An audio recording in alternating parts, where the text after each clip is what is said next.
upgraded in any way. Odyssey was holding her right shoulder. The Indiana Fever finally broke through with a playoff victory fans have been craving for years. But instead of the spotlight staying on the court, the WNBA somehow managed to drag the moment into unnecessary controversy. What should have been about Lexi Hull's clutch steal or the brilliance of Kelsey Mitchell and Aaliyah Boston got overshadowed by a bizarre scene involving Sophie Cunningham and league security. Sophie, clearly sidelined with a heavy leg brace and not even close to game ready, wasn't causing a disruption or storming the court. Yet a security guard decided to treat her like a threat, snapping at her as if she had just sparked a full-on brawl. The confrontation quickly stole headlines, leaving fans stunned. In this video, we're breaking down exactly what happened and Sophie's fiery response that has everyone talking. But first, what do you think? Was Sophie unfairly singled out? Drop your thoughts in the comments below. Yeah, Chloe, she's like that. She's like that. She ain't moving. Oh, and then she puts her hands on the hip. Let me talk to your manager. Oh, shit. All right, Sophie, say no more. Say no more. Now, when your teammate gets injured, you're allowed to hop on the court and just to see if your teammate's doing good. So, injured, healthy. So, Chloe, Sophie, they had every right to be on the court over here. The big question now is this: was this just an overzealous security guard completely overreacting, or does it point to a bigger problem in the WNBA, a pattern of targeting players who don't fit their carefully crafted narrative? Looking at the history, it's hard not to believe Sophie Cunningham was singled out on purpose, and her response, measured but unshaken, proved she wasn't about to be bullied by someone acting like a hall monitor with too much authority. This was supposed to be a night of pure celebration. The Fever, even without Caitlin Clark for stretches of the season, and with key players like Ari McDonald, Sydney Colson, Chloe Bibby, Damiris Dantas, and Sophie herself sidelined, still managed to grind out a dramatic playoff victory. Fans were electrified, the team was buzzing, and the atmosphere was everything postseason basketball should be. But instead of the spotlight staying on that moment, cameras caught a surreal scene. Sophie Cunningham, in her leg brace, calmly standing at midcourt, suddenly confronted by league security as if she were some kind of threat. No fight, no violation, no reason for conflict, yet somehow that became the story. Why in the F is that security guard all up on Sophie Cunningham? And look, I think there is a reason she got up in Sophie's face, and I don't think there was any need to sort of bow up to Sophie like that.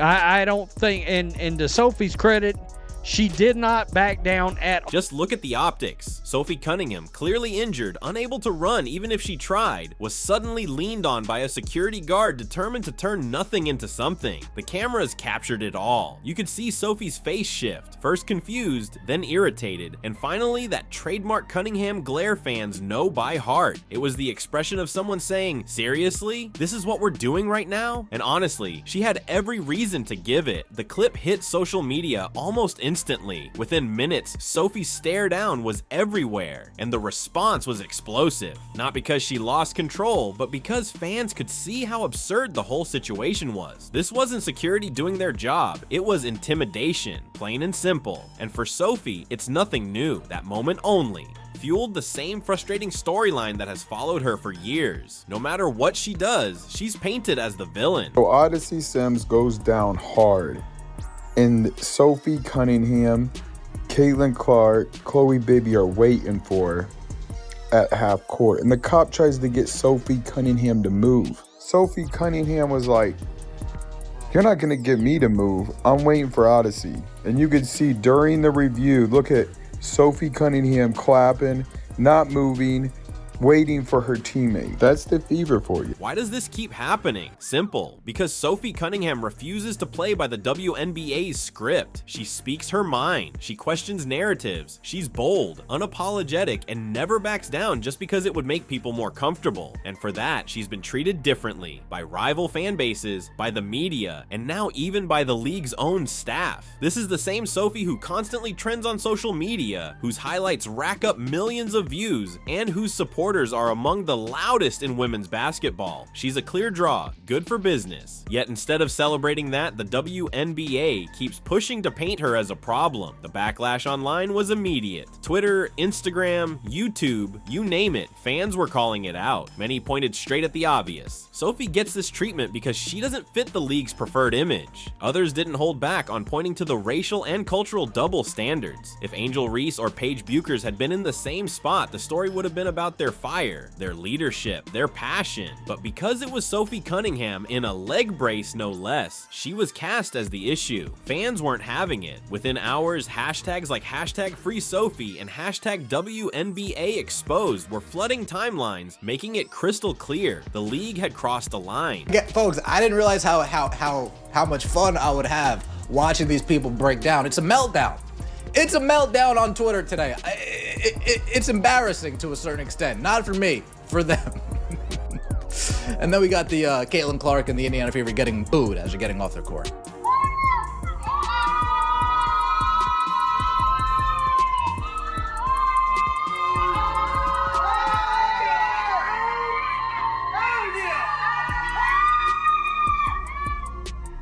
And here's the most important part. Sophie never lost control. She didn't lash out. She didn't cause a scene. She simply stood her ground, locked in that signature glare, and refused to be intimidated. In fact, she showed more composure than the security guard who sparked the confrontation in the first place. That's exactly why the clip blew up online. The chaos didn't come from Sophie. It came from the league. And when you step back, the pattern becomes obvious. We've seen this play out before. Think back to when refs claimed they felt uncomfortable with Dejanai Carrington, and suddenly security was involved. The league immediately came to her defense. The Players Association spoke out. Media outlets rushed to frame it as unfair treatment. So why the silence now? Why is it that when the same thing happens to Sophie Cunningham, the only voices calling out the double standard are the fans, while the league's leadership stays completely quiet? Check this out right here.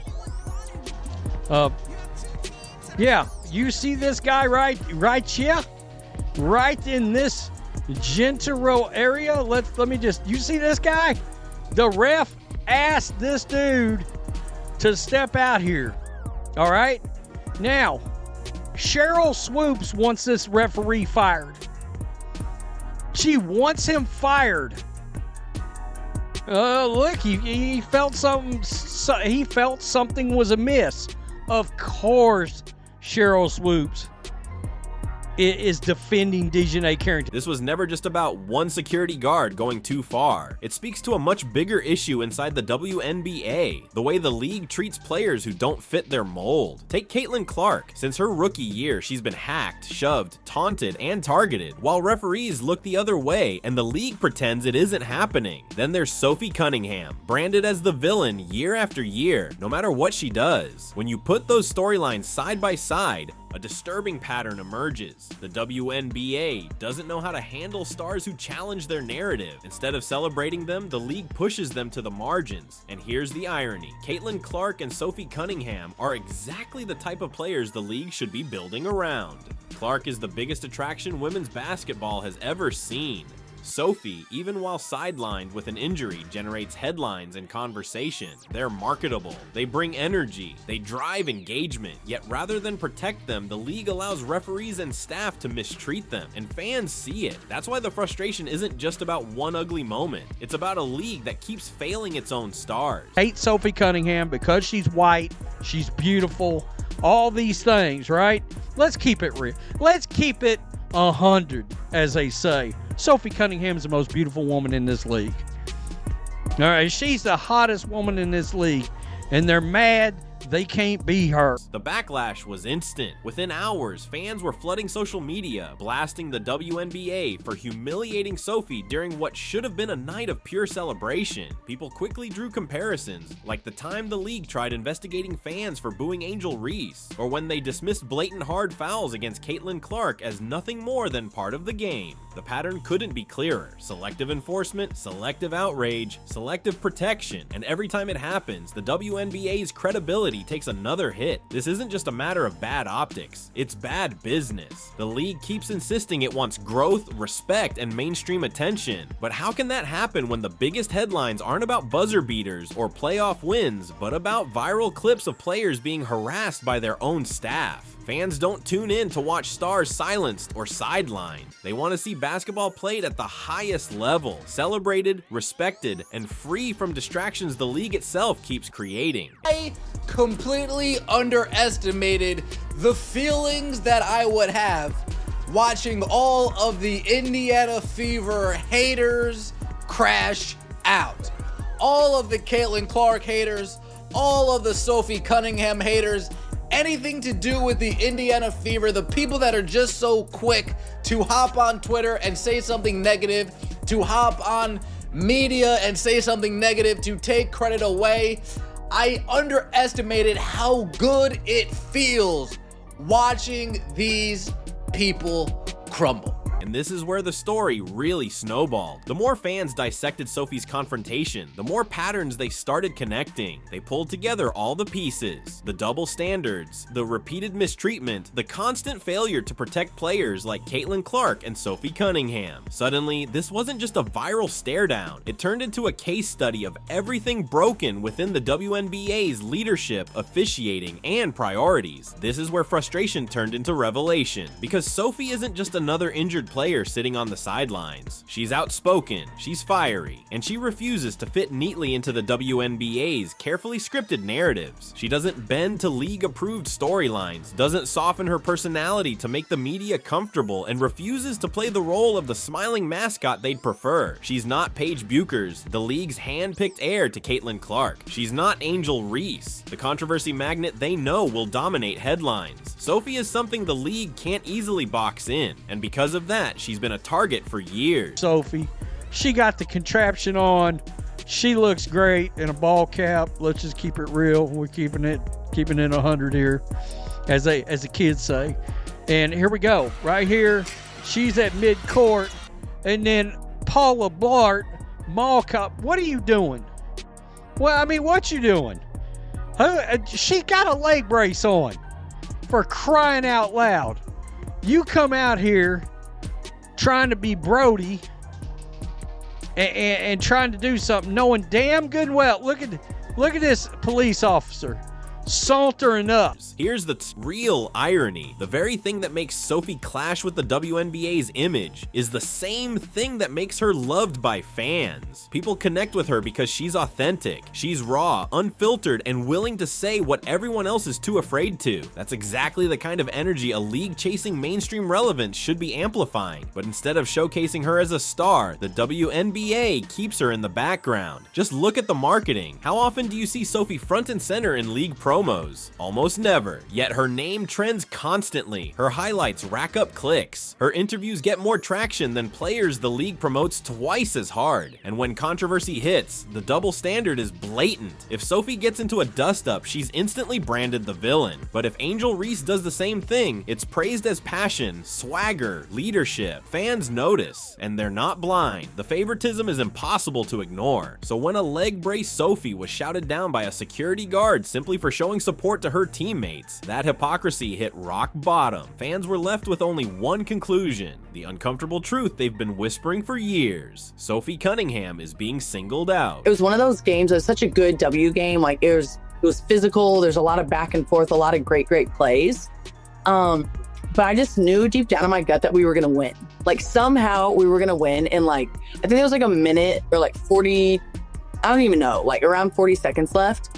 And they left our all-star player wide open under the hoop for the go-ahead layup. And then Lexi Hull had a freaking badass steal, and like it was over. And that's where the fallout goes far beyond Sophie herself. Casual fans, many of them drawn in this season by Caitlin Clark's star power, were watching too. For a lot of newcomers, this was their very first taste of WNBA basketball. And what did they see? Not the drama of Lexi Hull's clutch steal, not the grit of the Fever's playoff fight. Instead, the spotlight shifted to Sophie Cunningham versus a mall cop. When outsiders tune in and see a league more focused on manufactured drama than the actual game, they don't walk away impressed. They walk away convinced the WNBA isn't isn't serious. And that perception, it's deadly. Fans wasted no time voicing their outrage. Comment sections exploded with attacks on Commissioner Kathy Engelbert, slamming her for overseeing what they called the most embarrassing league in professional sports. Some even demanded her resignation, accusing her of turning the WNBA into nothing more than a circus sideshow. Because let's be real, when people care more about your controversies than your competition, that's not growth. That's collapse dressed up as buzz. Kathy Engelbert, we need an investigation. Call the FBI. Call the local police department. We need an investigation as to who was raining down those boos on the Indiana Fever. They're all racist. Or, hear me out here, or this is sports and that's expected. Notice how the Indiana Fever players, oh, they didn't cry. Oh my God.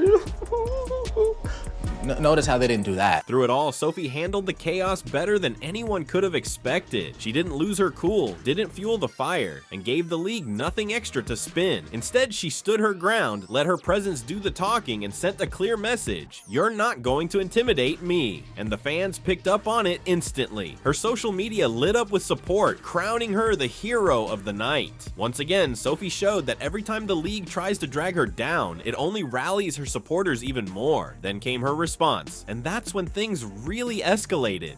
The league is so mad that we won because we're literally not supposed to be here at all. And that just like kind of fuels our fire even more. But it was just like so fun. It was one of those games that, first of all, I was sweating my ass off because I was so nervous, and like, I don't really get anxious about stuff. I was so anxious. Like, I could not sit still. I was legit, I felt like I played with how much I was sweating. True to Cunningham's style, she shrugged it off with a touch of humor. No heated press conference, no bitter rant, just a clever jab that reminded everyone she controls her own story. And that's the irony. While the league seems to think going after Sophie will damage her, it actually has the opposite effect. Every attempt to silence her only makes her more popular. Fans rally behind an underdog who refuses to back down, and Sophie fits that role flawlessly. And I think we all know that if there's one thing that male sports fans want to see in their spaces and on their screens, it's more of me. This isn't some isolated problem. It's part of a bigger, uglier pattern. The WNBA has consistently failed to protect and promote the very players carrying its momentum. Just look at Caitlin Clark. For 2 seasons, she's absorbed harder fouls than anyone in the league, constantly hacked and shoved with barely a whistle. Officials let it slide, the league ignores it, and fans are left boiling over at the lack of protection. Or take Lexi Hull. She delivered clutch moments in the playoffs, yet league coverage treated her like an afterthought, while fans praised her as a difference maker. And now, Sophie Cunningham gets humiliated by league security in the middle of a celebration. None of this is coincidence, it's a pattern. The WNBA sells the story of collective growth, that everyone's rising together, but reality says otherwise. Leadership plays favorites, while others get shoved aside. That selective promotion isn't just unfair, it's dangerous. You can't ask fans for loyalty while disrespecting the players they care about most. Eventually, those fans walk away, and once they do, no TV deal or sponsorship will fix the damage. The Fever's playoff run should have been a defining triumph. Even without Caitlin Clark, even with half the roster battered, they still found a way to win. That should have been the headline. Instead, the spotlight fell on a rent-a-cop barking at Sophie Cunningham. The league could have shined a light on Lexi Hull's defensive grit, Aaliyah Boston's steady dominance, Kelsey Mitchell's leadership, or the resilience of a short-handed roster. Instead, the WNBA is trending for mop memes. That's not just embarrassing, it's malpractice. Indiana Fever are heading to the semifinals. Let's see, driving to the foul line in the paint, lays it in. Sims crossover left to right, gets into the paint, layup, good.